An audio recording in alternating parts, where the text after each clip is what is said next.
It's the first time the WTO collaborates with UNEP on a joint study. And of course, we've tried to do that at a moment where this issue of climate change is starting to dominate the international agenda. That's not the only first time in this story. The idea of this report emerged from the first time a WTO DG attended the UNEP Governing Council, which was in Nairobi in 2007. Now, some will say, wow, 2 years from the idea to do something together to the production. True. That's the charm of the international system, sort of elephant pregnancy rhythm. But it is justified by the importance of the topic.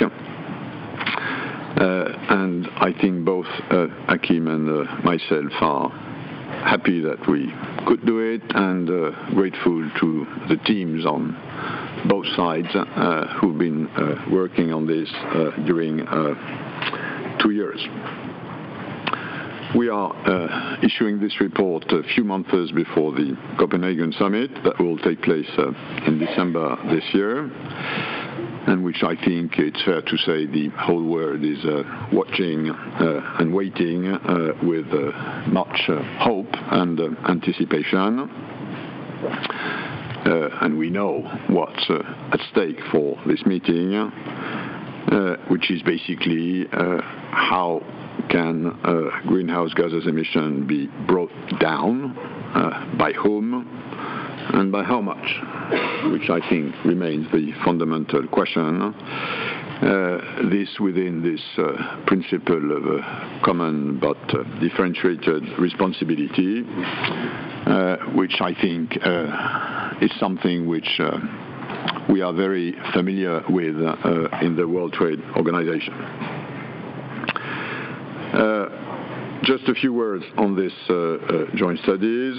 Clearly, in the past few years, many ministers, many policymakers, many academics have approached us in the WTO with a multitude of questions on this climate change issue, with one basic question in mind, which is the WTO as a promoter of international trade and exchange, are we a help or an hindrance in the fight against climate change?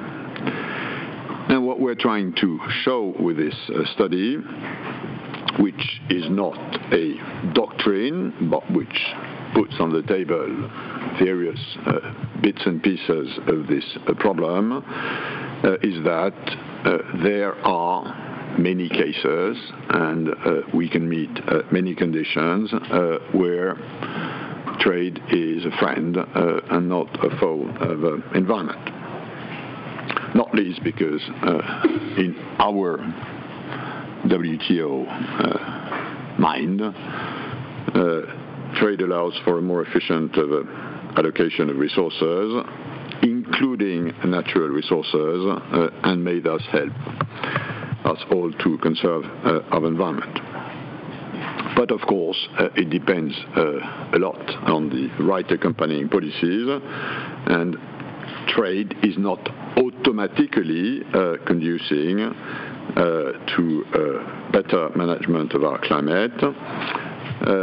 But we believe that there can be no better accompanying policy than a post-Kyoto agreement that would basically help internalize negative environmental externalities in the world economy in order to send the right signals to economic operators on things like the price of energy, in order to allow trade practices and policies to make the necessary adjustments.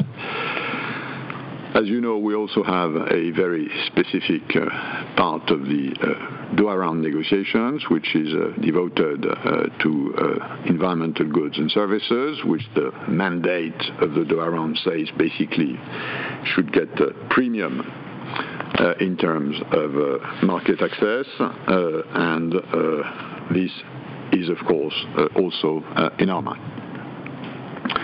So what we're trying to do is give the necessary material, evidence, again, not that we propose a very precise policy line. We are member-driven, and even if UNEP's mandate is focused on environmental issue, Akim's organization is also member-driven. What we draw from this, and it wasn't a sort of prearranged conclusion, is that we in the WTO do not stand in the way of environmental protection, but that depends a lot on the way that trade measures will be implemented.